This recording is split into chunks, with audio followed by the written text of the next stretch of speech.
with us today. I, Santrupti from NIE Editorial, extend a very warm welcome to the Times NIE Principles webinar being held in association with Stones to Milestones. The theme for the webinar today is the 2021-22 Learning Gap and Strategies to Bridge it. We will aim to discuss and address the various challenges of virtual learning during the pandemic and how to bridge the learning gaps going forward.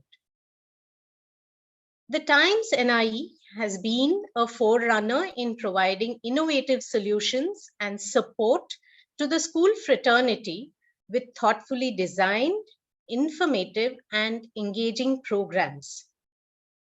The Times NIE, as some of you may know, has over the years established a deep connect with schools and students, engaging them in workshops, competitions, training programs, and other similar activities.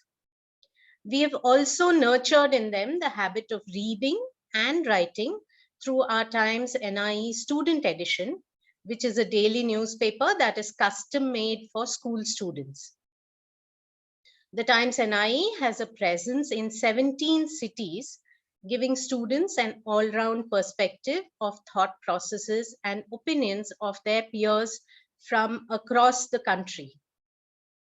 Times NIE opens up a whole new world of knowledge where learning, we believe, is fun and should be fun. That is why we believe that the COVID-19 shouldn't act as a roadblock to the learning journey.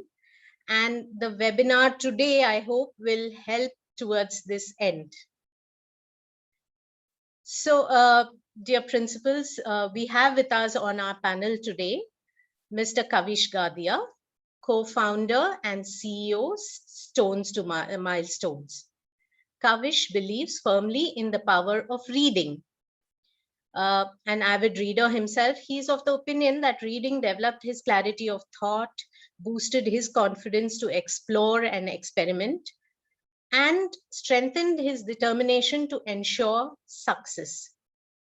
Having set up multiple businesses in various sectors, he has come to realize that the difference between the haves and the have-nots is not so much the financial aspect as much as the lack of accessibility to opportunities. And this created in him a deep-seated desire to serve, foster equality, and create opportunity for students. Aside from his role as CEO at Stones to Milestones, Kavish also serves as an advisor on the boards of multiple foundations and nonprofit organizations. He believes learning is a constant journey and is passionate about supporting children through their learning journey. A warm welcome to you, sir. Also with us today is Dr. Radhakrishnan Pillai, who's an author, trainer, and personal mentor. He has an MA in Sanskrit and a PhD from the University of Mumbai. He has done extensive research on Kautilya's Arthashastra. He's the author of the internationally best-selling book Corporate Chanakya and other books in the Chanakya series. With nearly 25 years of experience, Dr. Pillai trains leaders and aspirants from various fields and is a visiting faculty in prestigious institutions in India and abroad. And he has been a trainer and strategy consultant for over 500 organizations. These include the Indian Defense Forces, the police force, various NGOs, private and public sector organizations, and government organizations. A warm welcome to you, Dr. Pillai. Thank you so much. It's an honor to be on this particular platform, ma'am. Same for us. We also have with us Mr. Bharat Dabholkar, who's an actor, writer, and a director. An economics and sociology anthropology graduate. He has a degree in law. After having worked in the corporate sector, he joined advertising and is currently the president and national creative director at Dakuna Associates. He's the strategy, planning, and creative brain Behind well-known campaigns such as Glaxo, Sandoz, Life Insurance Corporation of India, Tata Tea, Amul Butter and all the Amul products, Parle soft drinks, Seat tires, and Videocon, among many others. He is the recipient of several prestigious national and international awards, and is also on the jury for a number of all India Advertising Excellence panels. A warm welcome to you, Bharat.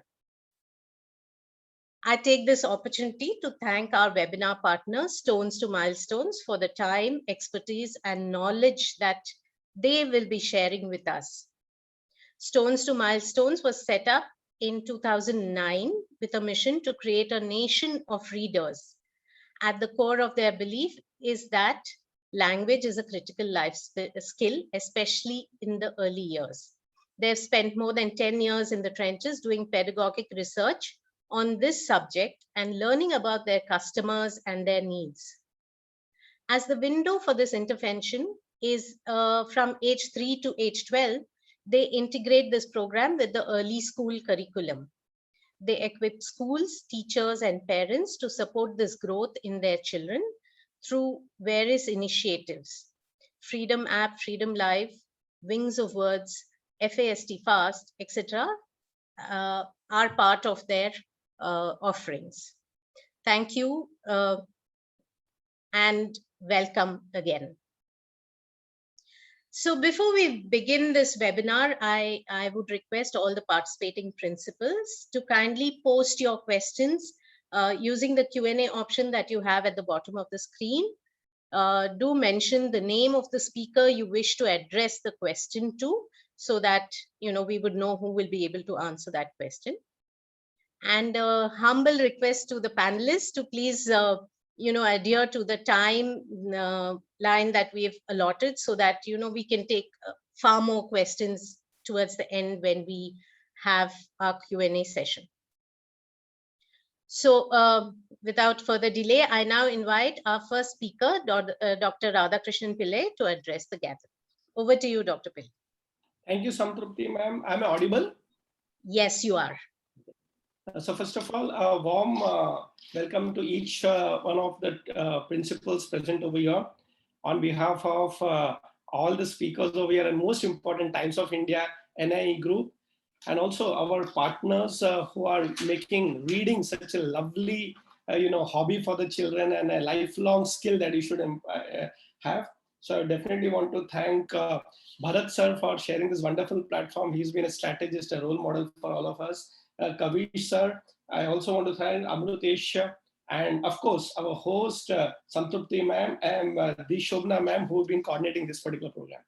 When we look at this particular program, especially for me, it's an honor because of two things. I'm a teacher myself, and I actually work with the University of Mumbai, where I'm a director. So what happens is that I have to deal with the academia in a big way, and I understand kind of a responsibilities every particular teacher has, and most important, principal has.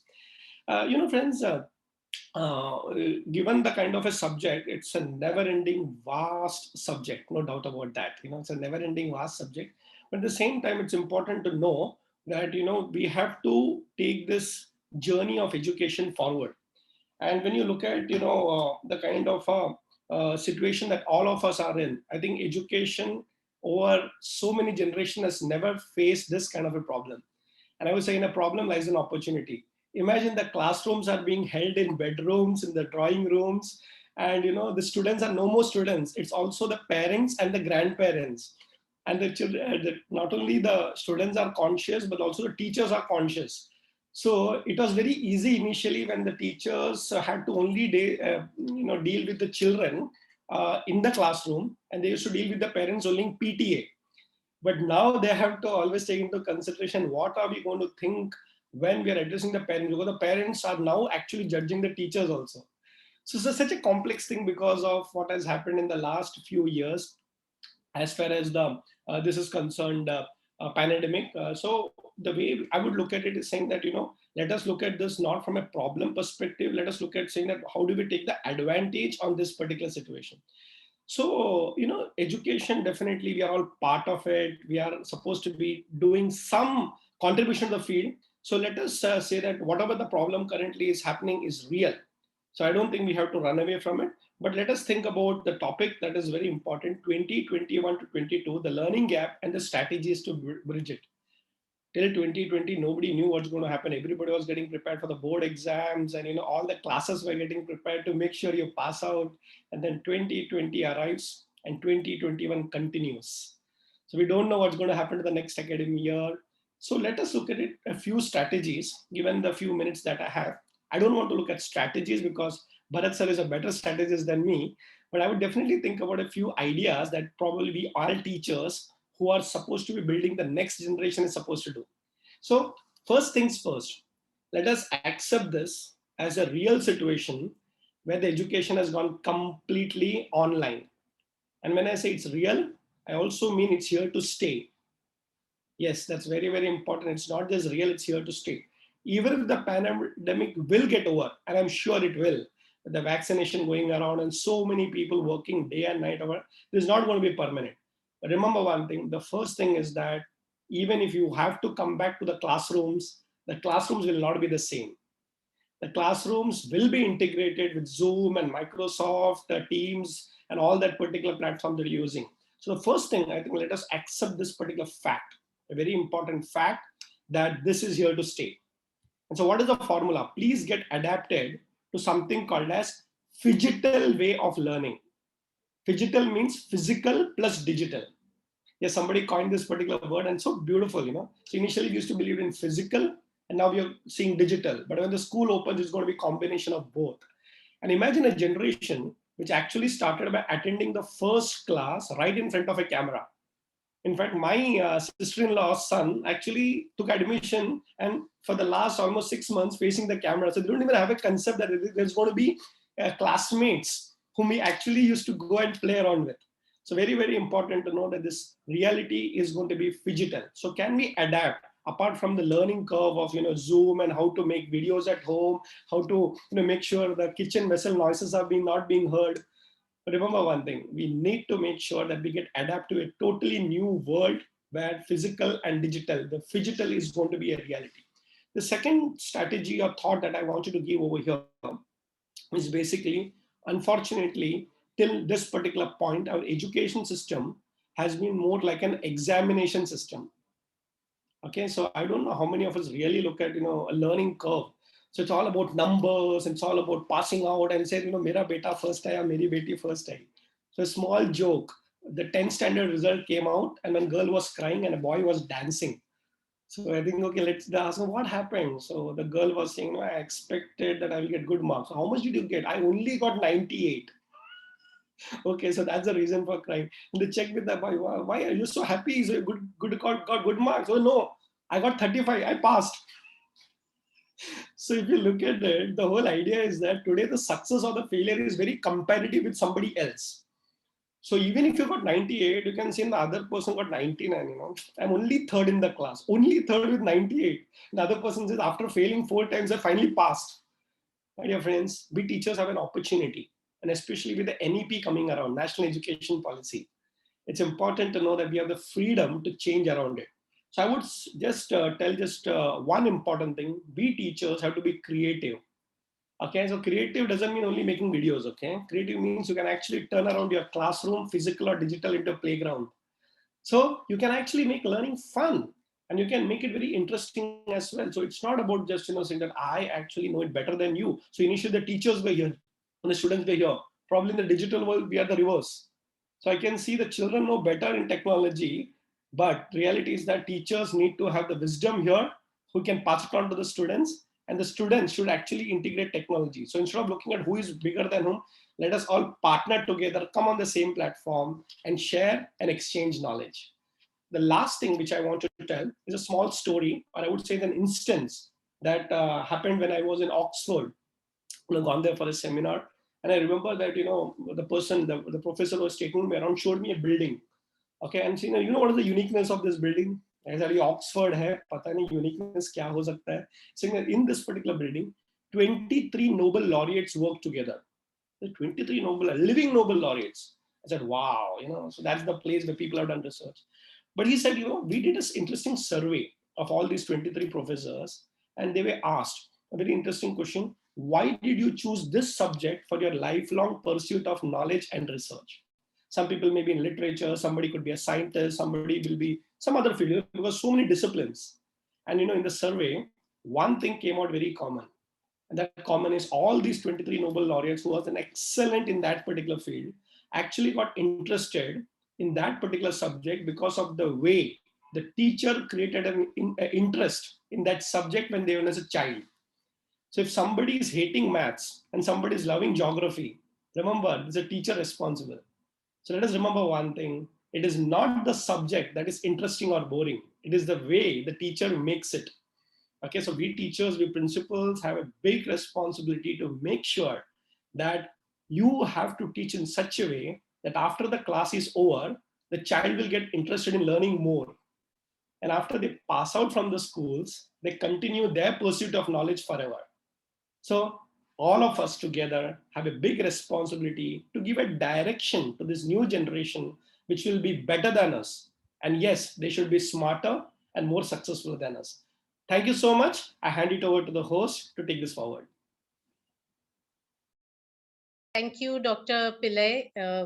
Phygital, that indeed is a reality now, and thank you for this word that I'm sure is going to come into common usage now. I now call on Mr. Bharat to address the gathering. Over to you, Bharat.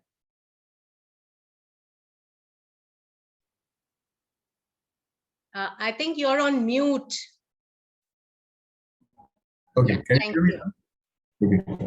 I'm extremely glad it's a webinar where I can't see all the principals, because in my school days I used to be petrified of a principal, and that continued right through my Elphinstone College and then my law college. So if I had seen all the principals in a room, I would have not been able to speak at all. But since I can't see them, I can say a few words. But let me begin by saying that what Dr. Pillai has said, he's an educationist. He knows exactly what is required. I would talk from a different point of view.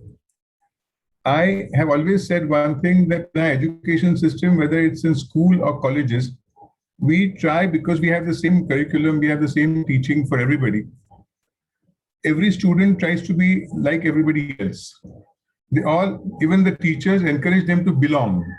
That you belong to this class, behave like the other students are behaving. The other students who are doing well belong to this class, belong to this school.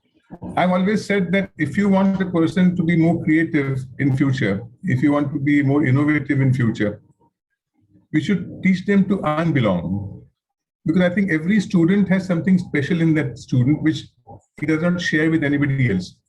And I think it's a teacher's responsibility to take that the special thing out of the student. Sometimes the student is aware of what the special thing is. Sometimes he's not aware of what the special thing is. In my case, as I keep saying, and it's a well-known fact, I've done my entire schooling in Marathi. I couldn't speak a word in English till I came to college. Even in my 10th standard, I had very basic English, like this is a boy, his name is Ram, this is his friend, his name. That was my 10th standard English. And then I came to a college like Elphinstone in Mumbai, which was one of the sophisticated colleges. And I had to learn English in a couple of months. And then I realized that all of us who study in vernacular schools, we know English. We can write English exams. What we lack is the confidence to speak in English, because we feel that when we start speaking, we may not find the right words that we need to use in that sentence. So we feel shy of speaking English at all. At some point, I realized that all of us speak with a lot of mixture of words from our mother tongues. A Maharashtrian uses Marathi words, a Gujarati uses a Gujarati word, a Tamilian uses Tamil words. And I said, if that is the language of communication, why can't I speak as a student in that language? So if I started speaking in English, and if I was stuck for a word, I would use a word from my mother tongue or from Hindi or Gujarati, whatever languages I knew. And then later on, I started doing the same thing in advertising and theater. And somebody said, this is Hinglish. And they said, Bharat Dabolkar created English. I did not create English. I did not know both the languages well. So I mixed and matched. Now that became a special thing that was very mine. When I got into advertising, Nobody else, there were English writers, there were Marathi writers, there were Hindi writers. There was no writer who could write in this mixed language. And I think that is whatever I have achieved in life is because that special things that I did without knowing it's a special thing is what helped me. And I think teachers should try and find that special thing in every student, because everybody has that. So the 2 points that when we were discussing this earlier, the 2 points that came across to me is, I think the 3 problems that students nowadays have. One is they don't like reading, from what I'm told. They get all their information from their friends, their WhatsApp chats, or if they're on social media, from social media. This thing of sitting with a book or a newspaper and reading is something that students don't do nowadays. And I think that is where teachers come in, where they need to inculcate that habit that reading is what is going to take you afar in life. Just listening to your friends, then your knowledge comes only from that limited source of your friends. So what your friends know, you know. What the world knows, you don't know. So I think for teachers, inculcating the habit of reading in people, in their students, is very important. And the only way you can do it, as Dr. Pillai was saying earlier, is that if you stop making every subject very clinical and boring and make it into a story. I think all of us, no matter at what age, we love listening to stories. In fact, when I was studying history, I always felt that I don't want to remember the dates of those wars, which month and which year the war started and when it ended. There was lots of stories of valor, heroism, and everything in that war. Why can't a teacher tell me that story? Instead of telling me a dull thing about when did this war start, when did it end, what happened in that war. That is not important. There are stories in that war, which I think today the film industry is doing that. I suddenly find that they are making historical films and people get interested in history. They make a film like Bajirao Mastani and everybody wants to see it. They want to know who Bajirao was. Why didn't we learn that in school? Why was Bajirao just a 2-line subject in our school? And I think that's where teachers or even maybe parents come in, that you have to tell them stories of valor. I'm just talking of history as one subject. That happens in every subject. So I think one of the biggest things is inculcating the habit of reading, making every subject into a story so that it's interesting. We do that in advertising. We do it in theater. The only way you can keep your consumer or your audience involved is by telling them stories. That should start at a very early age. A child should learn how to tell a story, a very dull situation, a dull moment in his life. He should be taught how to make it interesting. So that is what is going to take him afar, no matter which industry he finally gets into, which career he chooses. The second thing I find is that now, because of iPads and tablets, children have no physical activity that is happening. They're all, I see my friends' children, their grandchildren, they're all, when they come home, even if they're at home now because of the pandemic, they're all the time on their tabs. There are very few people who actually go out and play. And I don't mean go out and play. Maybe for some months they couldn't get out of the house, but now when they can, and I think it's the teachers who need to tell them that, because somehow I have found that children have more faith or more respect for what the teachers say than what their parents say. If the teacher says this is the way to do it, they would most probably do this. So I think it's for the teachers to make sure that they get interested in physical activities besides just learning from books, because that is going to make them stronger later. Just sitting and working on your iPads, even the games that they play. I see people playing football and different games on their iPads and tablets. When our times our parents had to pull us into the house to start our dinners, because we would never come home. We would be busy playing outside. So I think one thing is teachers should use this pandemic to inculcate that thing of saying, you don't have schools happening where there's a sports hour going around. Use that time, find that 1 hour, go out and play. Play wherever you can. Go on your terrace and play, go in your compound and play, but go and play. I think it's important that teachers tell them that. One other thing that occurs to me is, I remember there was a television program where they called well-known people, and in Marathi it was called Dusri Bazu, but the other side. I think all your students, if a teacher is talking to 30 students, rather than teaching them a subject every day, if the teacher says that tomorrow these 5 students will come and tell us not what I'm teaching them, not about their subjects, but something else that they know. Maybe somebody will say, I can sing a song. Somebody will say, I can dance. There's some art or something that student has. Now that we are in a pandemic and we are stuck to television or computers watching this, if a teacher in that duration of whatever time that they get to teach the class, say we are reserving 20 minutes or half an hour, where each day 5 students will come and demonstrate what else they can do besides studies. I think that will encourage people to say that, okay, I'm good in studies, but I want to do something else tomorrow. My friends are doing this. My friends are singing.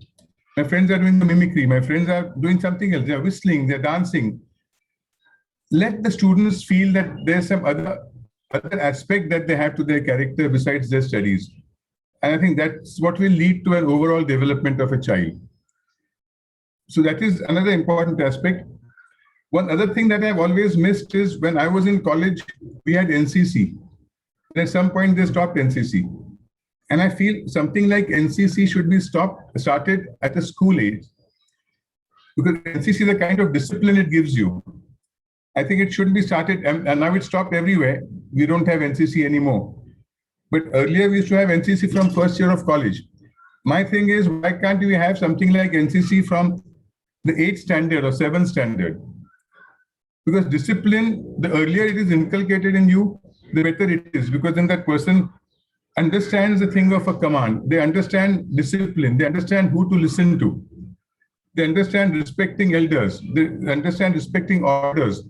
So I think this is one thing that maybe teachers can recommend or do now when they are doing this, at least start working towards that.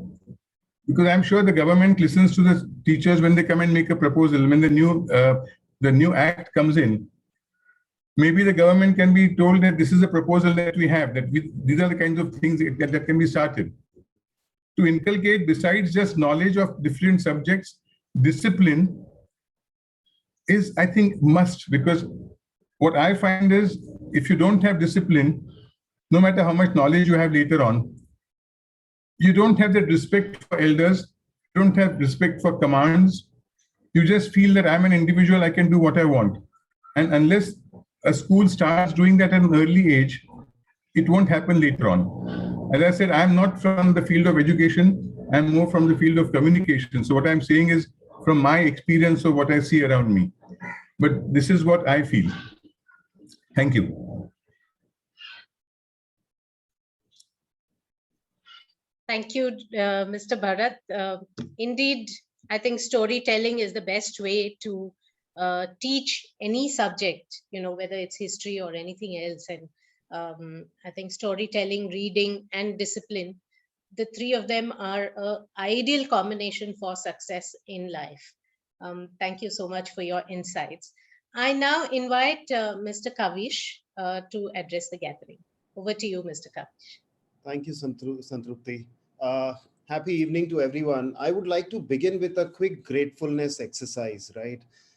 First of all of us are here together this evening, listening to each other, figuring out about learning in 21-22. I think we should be supremely grateful that we are safe and healthy in the midst of this pandemic. I'm truly grateful to every principal here. What headmaster for me did when I was a little one, I'm pretty sure each of you are doing this to so many children every day. I remember in my primary school years, my headmaster felt that my English was better than the rest of the school, including the teachers, and they gave me an opportunity to teach English to my own classroom. If I had not got that opportunity, I don't think I would be here in this room today. So grateful to all the headmasters, principals across the country who made this possible for children across. I'm truly grateful to Dr. Radhakrishnan Pillai. I remember the first time I picked up his book. It was the first time I came across wherein I'm reading Corporate Chanakya and my daughter is reading Chatur Chanakya, right? As in, it's truly grateful to be with him in this room right now. And Bharat, I am not a movie buff or a communication buff, but reading about you was inspiring, specifically to know that you continue reading Marathi every day. you know Sanskrit, and finally, you direct and write English plays. What more language expertise do we need from somebody who got educated in Marathi medium? And I think that's a perfect context for me for me to just consolidate what Dr. Pillai shared, what Bharat shared, and what I wanted to share. And I know you've been listening to this green screen for a while, so I'm going to do a flip of this and use one of the tools. This tool is called 2 by 2. This is one of my favorite tools. 2 by 2 is simply, I'm sure some of you know a bit of math as well, even if you are an English teacher or a principal, x-axis and the y-axis. So let's imagine on both ends of the x-axis, there are two variables, and both ends of the y-axis, there are two variables. And I'm going to put the whole learning in 2021, 22 in those four axes right now. I'm going to share my screen so that you can follow what I'm sharing as I'm talking through this. Pretty much, I think all of us go through this all the time. Should I prepare my child for academic excellence, or should I prepare my child for life skills? I'm pretty sure as parents, as school leaders, we have this all the time going through. I remember there are parents who have actually asked their children to stop wasting their time reading fat novels because they felt it is not going to get them good grades. I'm pretty sure when schools have one library period versus 6 to 7 periods for each subject, there is somewhere we are giving preference to one over the other, right? So there is always this dichotomy at the two ends of the spectrum, academic excellence or life skills. What's the other end? Engagement versus effectiveness. If I'm a fun-loving, interesting teacher in the class, as Bharat was talking about, it can't be so clinical in terms of educating children, right? If I'm so engaging, I may lose out on effectiveness in my mind. But if I'm so much focused on getting the whole chapter done in next 3 sessions, I may miss the child in that process. How many children actually come to an app store or a Play Store to download Coursera or a master class? Children come to App Store to download games or YouTube. What are they looking for primarily? They are looking for fun engagement. So we are again at a divide here. And imagine this little kid in the midst of this dharam sankat across the 4 axes. How do we get children to become lifelong learners? I'm simply putting these 4 into 4 different aspects. What's engagement? Simply put, if I can listen to the child enough, if I can give child the opportunity to have fun and engagement and games while learning, independent of the age that they are in, is nothing but personalizing the learning experience. And some of these words that I'm using right now are pretty much applicable whether you're learning in offline classes or you're learning through a virtual classroom. Even technology, we keep hearing this word so often, personalized experience. Why can't learning be personalized when it's a classroom experience? As a teacher, I can already access the ability score of my children before I walk into the classroom. And I can then personalize the experience depending on children who are ahead of the topic that I'm going to cover versus children who are still struggling with the previous one, right? Let's go to the other end of the top spectrum, adaptivity. How do you make it adaptive is how you make it effective. So there is an interplay here. Similarly, on the two ends of the spectrum on the x-axis, a lot of times when we focus on getting high scores, and Dr. Pillai did talk about 2 kids, one with 98 unhappy and a 35 excitedly happy about going to the next class. I think if we had looked at both students, the 98 and the 35, from a lens of learning with understanding, I don't know where their scores would have been. If we had tested both those children, 98 and 35, on an assessment which is about learning with understanding, whether they have understood their concepts, they may be at 65 both. They may be both at 98. So graduating out of an examination is one metric, but at the end of it, what you see on the right hand is equally important. And I borrowed this from a colleague, Deepak. He's incredible in synthesizing wisdom into small formulas. What you see on the right is IQ, intelligence is at the right end. More important, as we all already know, is EQ. And I think in the current world that we live, even more important is AQ. In a fast changing world, our ability to adapt is much, much more important. So adaptivity quotient is far, far more important than emotional quotient. And I think, simply put, if I would say, if I have to synthesize what we are going through, hybrid learning because of pandemic, or going back to classrooms with the learnings of hybrid learning taken back to the classrooms. And I'm happy to engage into a deep dive conversations. I would love if all of us could remember these four aspects, independent of whether you're teaching online or offline. Are the children engaged enough? Am I able to use technology and my past experience with children to make it an adaptive experience for each child? When children walk out of my classroom, are they walking out with understanding or with memory? And finally, am I preparing them for a life where they are adaptive enough to the fast change, fast paced life to become lifelong learners? That's all I had to share, and glad that I could be sharing this forum today with Dr. Pillai and Bharat. Looking forward to an interesting conversation and introducing some of the work that I think could help solve the challenges that we are facing in this moment. Over to you, Santrupti. Thank you, Mr. Kavish. I'm given to understand you will also be making a small presentation now.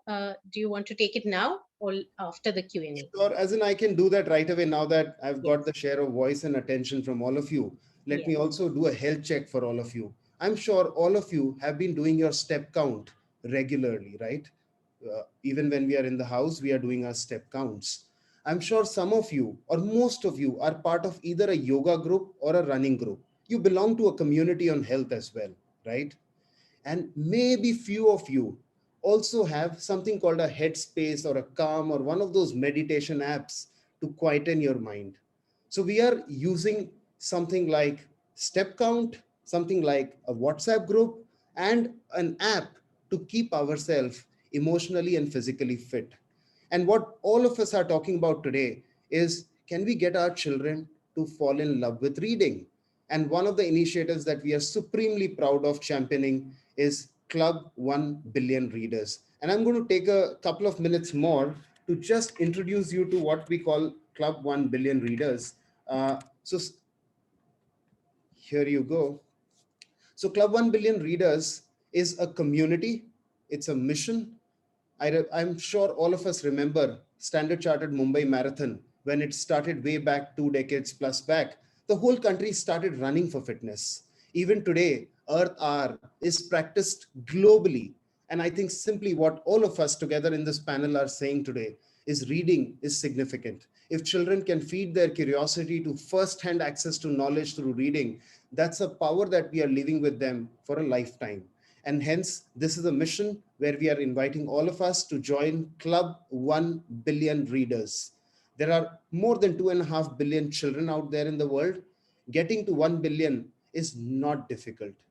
I don't know if all of us know, if a Starbucks coffee can serve coffee to 9 million people every week, we can't serve reading to 9 million kids every week. I think we just need to get together. And as I mentioned, like the way you do step counts, we have kept it very simple. We have kept it to reading minutes. If we can start counting our reading minutes, that's our contribution to making the world wiser, better, and a beautiful place, with children who are aware when they make a decision. And that rewards platform as a school, let's say if you have got 200 children who are reading and their reading minutes put together come in the form through our reading app. The way you use Headspace, you can use this app, you can use your library books. And when you read together, those reading minutes consolidate into what we call the billion reader rank. Imagine if your school, and it's not about competitiveness, right? It's about the blend of the three things. There is a mission, there is a community, and there is a competitive spirit to be the best in something that makes sense. We all compete for things that don't make sense. Can we, for a change, compete for something that makes sense? And I think that's what Club 1 Billion Reader is about. I would love to deep dive into engagement. Our numbers are available here. My colleague and partner Amrut is also here. Enjoy the community that is there live, where it's not just about what we know about reading and literacy. It's about what all of us know together we share through this community. And it's something which is not my personal mission or Stones to Milestones mission. I think globally, when United States came up with their No Child Left Behind Act in 2001, the first clause was reading first, right? World Bank, United Nations, Government of India, NEP policy, everywhere. This is a significant aspect of life skill to be done. And I'm inviting all of us to join this mission with us. And thank you once again to NIE to make this mission possible. With your power of reach, I'm sure we will snowball this effect pretty quickly. Thank you, Santrupti. Over to you. Thank you, Mr. Kavish.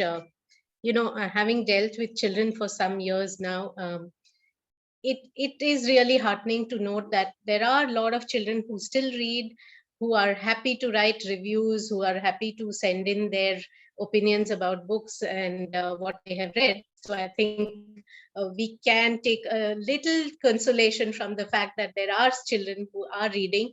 And I totally agree with you that it is, time we reach that 1 billion number. So on that note, we will now get on to the Q&A session that, we have questions from principals. And I'll now direct the first question to Dr. Pillai. Principal of GD Goenka School, Sarita Vihar, Ms. Seema Sahai asks, she says classrooms and assessments have gone virtual for all age groups. How does one deal with the digital divide, which has become all the more glaring and has led to a huge learning gap in 2020-21? Thank you so much. So I'm glad you asked this particular question because I'm also facing the same thing. Because when we actually conduct exams, the tension is who is actually examining whom. Because even though we have hundreds of platforms, first time even the teachers are setting up question papers online, students are doing it online, and it's a big challenge. But I like, ma'am, when you ask this particular question, assessment. Let us go back to the core word, what assessment means. I spoke about examination system versus education system. Examination system always meant that 3 hours of memory test. Okay, so before the exam I knew everything, after the exam I know everything, but during the exam I don't know anything. So what is important is that let us go beyond this whole concept that we went through, that whole thing about memory skill. So I like this particular word called assessment. What is the meaning of assessment? One of my teachers used to tell this very nicely. I'm here to test what you know rather than to test what you don't know. And all our students got so comfortable. The concept that we have, teacher is some Hitler who wants to, make sure that you fail. But I always go and tell my students, listen, मैं तुम्हारा कोई दुश्मन नहीं हूं. And by the way, if you fail, the school gets a bad ranking. I get a bad ranking. So first concept, make sure your students understand the difference between just memory test versus assessing what you know rather than worrying about what you don't know. Now let me tell you, how does this happen? See, you have to understand one thing, teachers are responsible for everything, right from setting up the syllabus, making sure the timetable is set up. As a principal, you need to allocate it, teach it, and finally assess it and give a certificate. Can we be a little bit more creative? And let me tell you, digital gives us that freedom. Initially, that question paper used to come from somewhere and, chori hoti thi, wo hoti thi. So I'm saying, we need to actually have this vessel, empty it completely, wash it up and say, can we fill it up something well? Can I ask you something? Maybe we did this experiment with our students in our institution, Mumbai University. What we did? We actually asked the students and tell me, how do you want to conduct the exams? And they were shocked. Okay. I'm not telling you, they will tell us which questions to ask. But it's like saying, when you go for an IAS or an IPS exam, there are hundreds of things and you can choose one subject which is close to your heart. So I think the next 3 years is going to be the biggest experiment worldwide where the whole examination system also is going through a toss. The government can only take one decision, either cancel it or conduct it. But who's going to actually frame it? We ourselves as teachers. So I have a particular request. Okay. So while you're doing assessment, don't do it under pressure or tension. Think about it as an opportunity. Okay. So blank slate, you decide how to do. And you'd be surprised that if you involve the students in this process, they will tell you, do this, do this, do this. Because technology-wise, they should be our teachers. Coming back, 2-step formula. Okay. All teachers get into the boardroom not to discuss or decide how to, write exams, but come together with creativity and say, tell me, how can we change the whole pattern of assessing? Second, very important thing is that please make sure you're not having a target to fail the students, but actually having a target to actually come on. Even if you don't know 100%, let go. So this creativity should be there in the boardroom. See, Bharat sir is a great example of how an idea can be made into something which is creative, and the products and everything. So I would say that, assessment has to be part of the education system. Otherwise, you don't know how much they've understood. So assessment will be there and should be there. But can we look at creative assessment? Can we look at choice-based assessment? Can we look at saying that, can we make it even assessment fun? So I would say that, let use this opportunity of the digital world to actually make assessment something so different. Use images, pictures, videos, and as we say, some in workplaces, people actually look forward on a Monday morning going to work. So can we change the pattern and saying that I want to write an exam or attend the assessment so I will pass and come out as a winner? So the simple word is be creative from now onwards. Thank you. I just want to add one thing to what you are just saying. In advertising and communication, we have a phrase which says infotainment, which is information through entertainment. I think from what you are saying, I gather that I think it is time that education started using infotainment as a concept. So it becomes interesting. So it's information. We are not taking away information, but it's information through entertainment, which means that information through storytelling or whatever. Make it interesting for the students. So I think this concept of infotainment, which we use in advertising, should be used in education. Bharat sir, thank you so much. Thank you so much, because that examination also will be fun rather than tension and having examination sickness. Yeah, I think every child will look forward to an exam then. Yeah. So we go on to our next question, which is from the principal of SAH Jamia School, Mr. Zafar Ahmed. He says, students today seem to be impatient and have zero tolerance for things. How can schools and educators take care of the mental well-being of students? Most important, I think, in today's, so this is for Mr. Bharat. No, I don't think I am capable of answering that question. I think it should be addressed to Dr. Pillai, because he knows this better than I do. I'm sorry. Would you like to, Dr. Pillai? So, as I told you, I'm from the industry and what you call the fraternity of teachers. But, Bharat sir is so nice saying that I'm not from here. But, that's why you are here. If the people in the same problem discuss the problem, that we may not get a solution. But what you said is absolutely right. Sometimes you can give an out-of-the-box solution. Madam, can you repeat the question? And maybe two of us can juggle the answers. Maybe I'll give the first answer and you can add on. So can you repeat the question, please? So basically what we are saying is that today students are very impatient and have, zero tolerance for anything that does not suit them. So how can we, how can schools and educators take care of the mental well-being of the students? No, very important 2 points. One is about the mental health and second is impatience. Unfortunately, what is happening is that, the people actually are working on so much of psychology of their customers. And, the digital devices is actually making sure that you don't have enough attention span. No. Believe me, it is gone from footfall to eyeballs. Yes. And being an advertising expert, master of the whole thing, Bharat sir may know it. Imagine when you touch all our knowledge is like in little capsules. We never know the details of anything. What he's saying is right. Because of that impatience and intolerance and wanting to go deep into a subject, I think all of us, I don't think it's just the students, even the grown-ups, they all are interested in these capsules of knowledge. You just need one headline. You know that much about the subject, which is enough for a little discussion. Nobody ever gets into the depth of a knowledge, and it is so much easier today than it was at our times. You don't have to go to a library and sit looking for reference books. You just go on Google and type anything. I'll give you an example. Once we were having a debate, since we're talking about gaining knowledge, and somebody made a point about Mahabharata, and they said, we are surprised that a mother would name her children Duryodhan and Dushasan. Why would a mother give negative names to their children? And we were all sitting as a group of friends, grown-up friends, and somebody said maybe they were not called Duryodhan and Dushasan, maybe they were called Suyodhan and Sushasan, and then because of their bad behavior, they were called Duryodhan. So there were all kinds of things going around. it kept on working on my mind. When I came home, I Googled this thing and I said, what is the meaning of Duryodhan and Dushasan? And then I found out that what Google told me through many sites, Duryodhan is not negative. Duryodhan is a Yodha that is difficult to defeat. Like Durga is not negative. So Duryodhan meaning a Yodha that is difficult to defeat. Dushasan means somebody whose Shashan is very strict.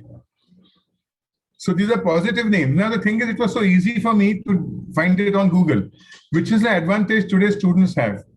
But they must have that inquisitive mind that I had, that after that meeting, I came home and I went on Google and said, I must find this out. Because I didn't have an answer. Nobody had an answer. And I think what we need to do is instill that in the students, that when you hear something, go into detail and find out, because that's what will make you a better person. I just want to add something. We just may have missed a massive learning that we had right now, 2 minutes back. When the question was thrown to Bharat, he simply said, no, I'm not the right person. Can we get our children to learn to drop the fear of being judged, right? It's okay to say no, as in I don't need to be on the podium all the time, right? What a terrific, thank you so much, Bharat, for role modeling that. So I think one of the biggest thing we could do is just get children to feel that there is no fear. Failure is accepted. You can say a no. You get them to practice gratitude, which we did today as well in this session. I think some of these simple practices, when done long enough, you don't fight mental well-being. You don't fight mental illness. When you do these long enough, there is no mental health issue actually. So there's something that you're saying to add to that. I had a little board in my room in advertising, which said, if I want to be innovative, if I want to be creative, then I have a right to be wrong. Yes. If I say I'll never be wrong, I'll know everything about this world, I'll never innovate, I'll never do anything. Maybe I'll think of something which may not work, it may fail. But that failure will teach me something better. And I think students should be taught, as you said, not to fear failure, not to fear not knowing an answer, but to have the strength to say, I do not know, I'm sorry. I don't have an answer, because just to look intelligent, if I start talking and saying things which don't make sense, it's a waste of time for everybody. It's better to talk to experts and get them to answer. In fact, Santrupti ma'am, you saw it. The question was actually answered by Bharat sir. Yes, I was just going to say that we thought it would be a question that would get tossed around, but all of us have added inputs to it. So that's wonderful. Our next question is for Mr. Kavish, from Principal of Sri Chaitanya Techno School, Gurgaon, Ms. Harleen Mohanty. She asks, would you recommend a hybrid mode of learning in the future as well for schools, and why?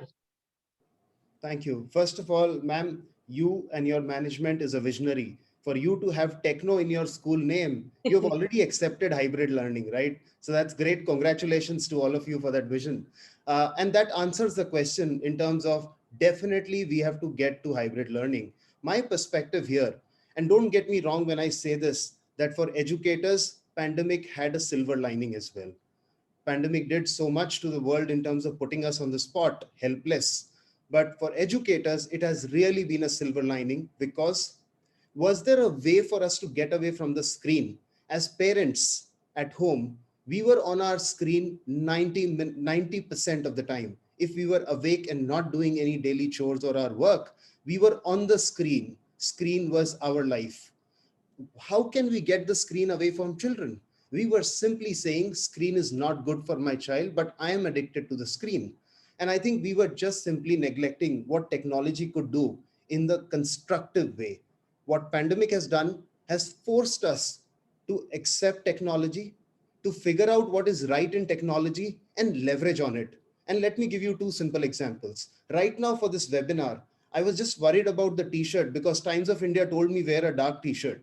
And second, I was worried about my hair. It should not look ugly. I'm not caring whether I have a matching trouser, shoe, Uber, nothing. It's supremely efficient, right? I am able to do so much more in that little time.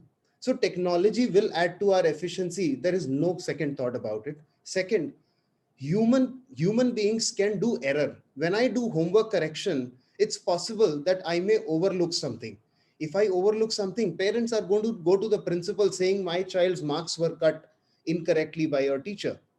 I think homework correction can be given to technology. Technology can assess children far, far better. And there are things that technology can do that let technology do. Why should human beings do what technology can do? And finally, let me connect this to the Starbucks example I was giving you a few minutes back. If coffee can be best made by that machine so that the experience is standardized across the planet wherever you go, what can't be done by the machine is the experience of the conversation between the one serving the coffee and one enjoying the coffee. And I think that we teachers can do. We understand our customers, which is our children and parents. We can customize the learning experience for them. We can focus on their emotional well-being. We can ask them to read everything before they come to the classroom, give them pre-reads, they send you questions, and you have a deep dive interactive session over a technology platform. So I think I'm seeing this as a massive blessing in disguise. And India is going to be far ahead on the leaderboard charts because we have been behind on technology adoption when it comes to compare to US and China. And now I think there is nothing which can pull us back. We are going to be on top of the charts. Hats off to all the principals and salute to the visionaries who kept the name Techno in their school. Thank you. Santrupti, back to you. Thank you. This is a question for Dr. Pillai.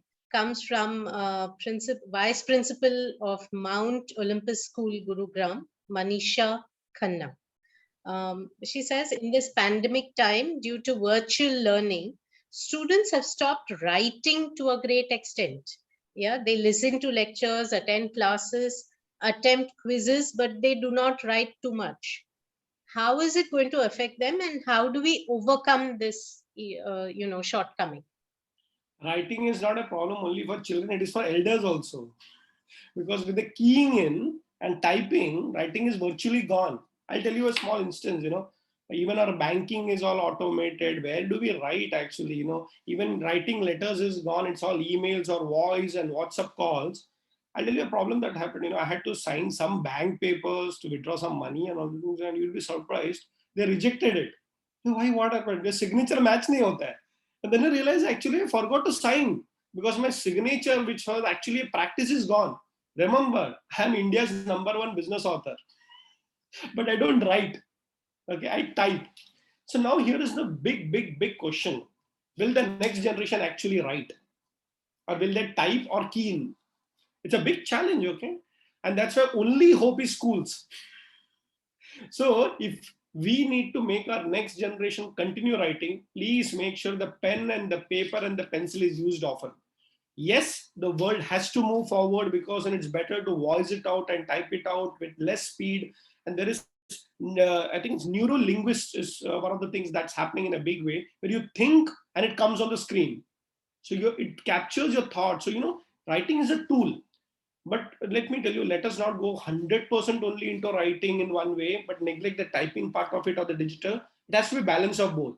So I would still suggest that, as long as possible, let us make children give written homeworks. Let us try and make sure that everything is happening. But let us also face the fact that 100% writing is not the future. But zero writing is a dangerous future because there is a connection of the writing with the brain. So let us try as teachers to give the maximum homework that is still possible, at least in the early stage of writing. So let's not lose a writing skill as a whole human race. But to say that, digital way of communication is going to be neglected, no, that's going to be here. So balance both is my suggestion. Thank you. Thank you. Mr. Bharat, would you like to add something to that?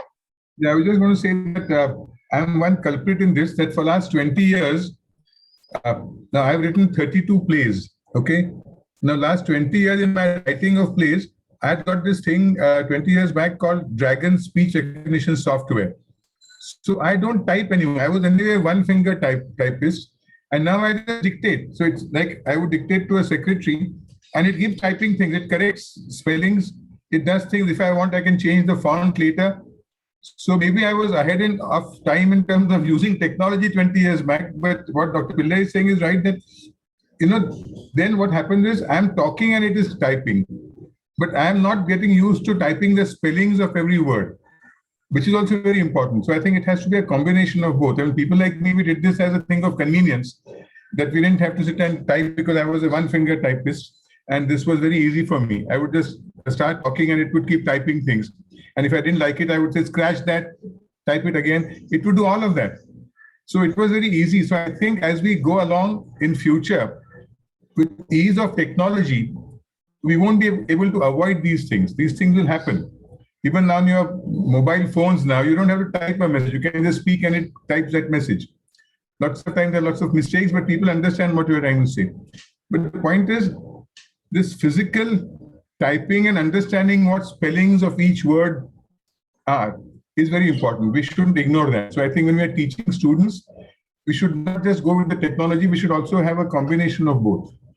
Yeah, I'm sure a lot of children will be happy to have a, a software like that where during an exam they all can. computers have it now. Mine was more advanced because it was something that you added on to a computer. But most computers have inbuilt programs where you can just talk and types. Yes. No, I'm talking about in an exam. I'm sure they would be happy to have something like that. I'm sure that will come in future. Yeah. So our next question is for Mr. Kavish, from the principal of Manaskriti School, Faridabad, Ms. Jyoti Balla. She says, how should schools gear up for the super tech-friendly, technology-driven students of the new post-COVID era? How can schools satisfy their curiosity and keep them interested, since they are so technology-friendly? Mr. Kavish. I think some of the things that I'm going to share right now is going to be applicable even while we are in the pandemic times and teaching virtually. And when we go back, as we are all discussed, that it's going to be hybrid learning. So some things could sound funny, but I think it's significantly powerful. And I've used it in one of the rural schools where I'm actively involved.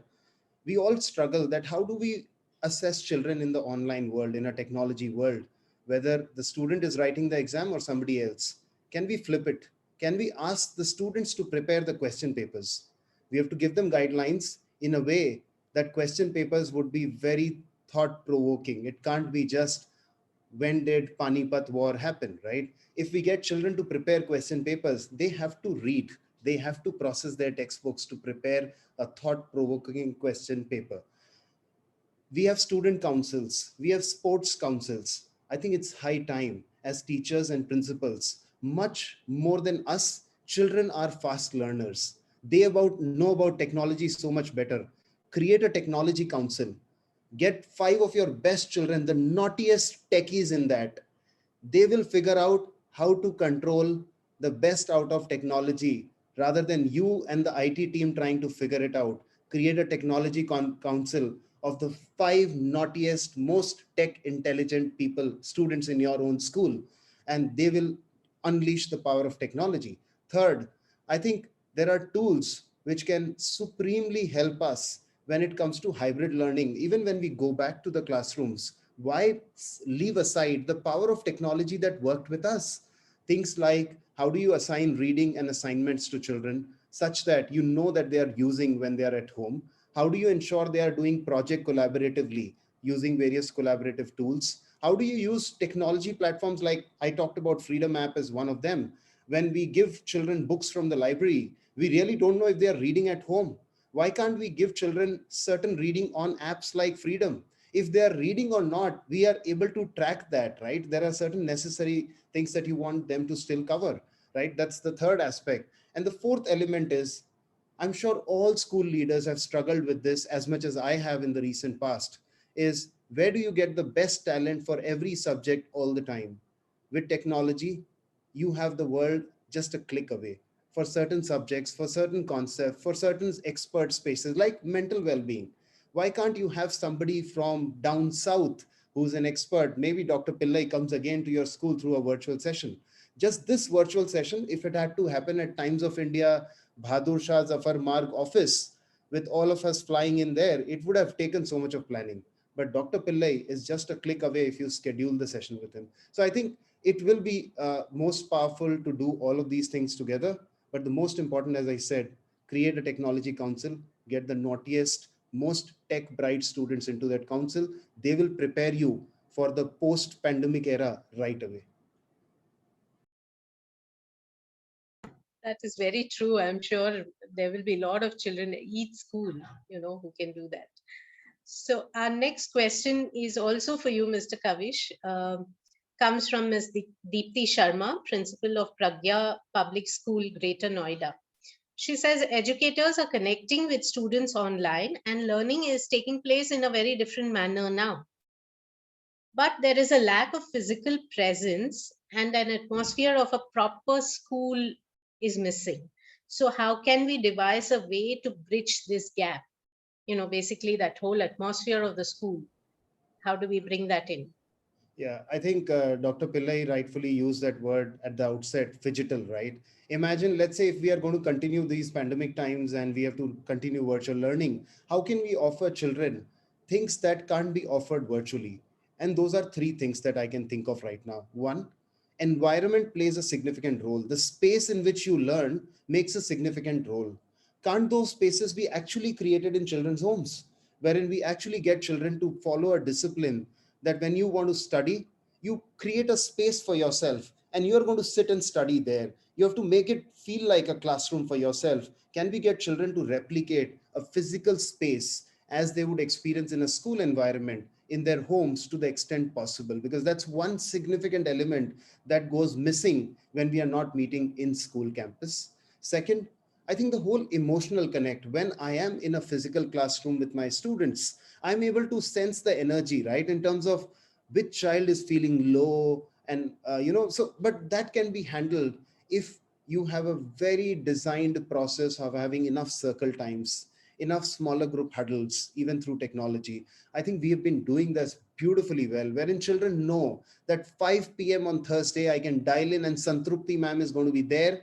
And she's going to not talk about mathematics. She's going to talk about how to keep myself happy. And do I need a reason to be happy, right? So I think that's the second important part. How do we take care of their emotional well-being? And the third element is the whole social skills, right? In terms of interacting with my peer group, interacting with other teachers, and just mingling with the society. I think technology has made that 10x more powerful. Right now, my daughter is, she's 11 and she's part of multiple learning programs beyond her school. One learning program is where she has got students from Singapore, US, Dubai, all of them together in that one room. So today, her social skills are not just dependent on the comfort zone of 30 students in her class whom she will meet every day in school. Today, she's meeting such a diverse group of students across the planet through these virtual sessions. So replicate your physical learning spaces. The way we have a puja room in house, can we have a learning room or learning space in house? For emotional skills, create time and space for children wherein they know this is a time wherein I'll be loved and I can talk about happiness and not about fear and judgment. And third, in terms of social skills, the world is open right now. Can you give opportunities for student exchange programs, multi-country initiatives? Some of those we at Stones to Milestones also do pretty well. Please access these networks and gift children a diversity of global socialization and not just class 3A, 3B socialization. Mr. Bharat, would you want to throw some light on creating atmosphere? I mean, that is your forte after all. So. What Kavish said is right, that what is happening is earlier, when it was physical presence in a school, you were exposed to your 30 or 40 students in your class and some more. Now with this virtual thing, the whole world is your classroom. The kinds of people that you can meet, and maybe schools should encourage a thing like this, that see, people keep on going abroad, or their parents go abroad, they know people, other families in other countries, they know people in Dubai or London or wherever. If they can have a thing by saying that at a reasonable time where the time frames match, if students from those countries come on the line to discuss something with them, it's like a friendship room. It's not so much as studies. But somebody coming and talking about this, what is happening in London today. We just did this, and our thing is we are opening up. Our streets have opened up today because we are wearing masks and going out. Somebody comes and says that from London to somebody here, a student.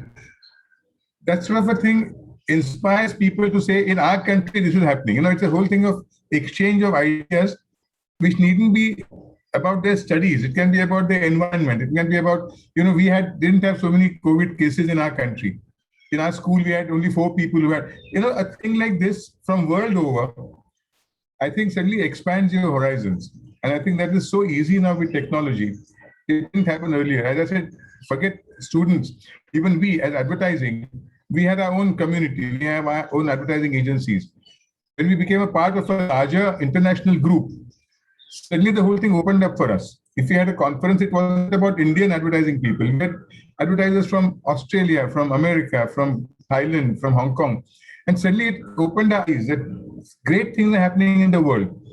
Of course, those were physical conferences, but now with this virtual world, it's much easier to do that, to connect with the world. I think if you can get students to connect with students of other countries in some way, I think it will be a fantastic thing. And I'm sure there are tools to do a thing like this.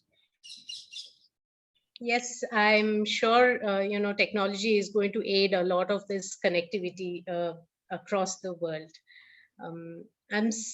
We have a whole lot of more questions with us, but I'm afraid because of the time constraint, we'll have to probably answer them later, probably on mails. So I take this opportunity to thank all of you for having been with us here today.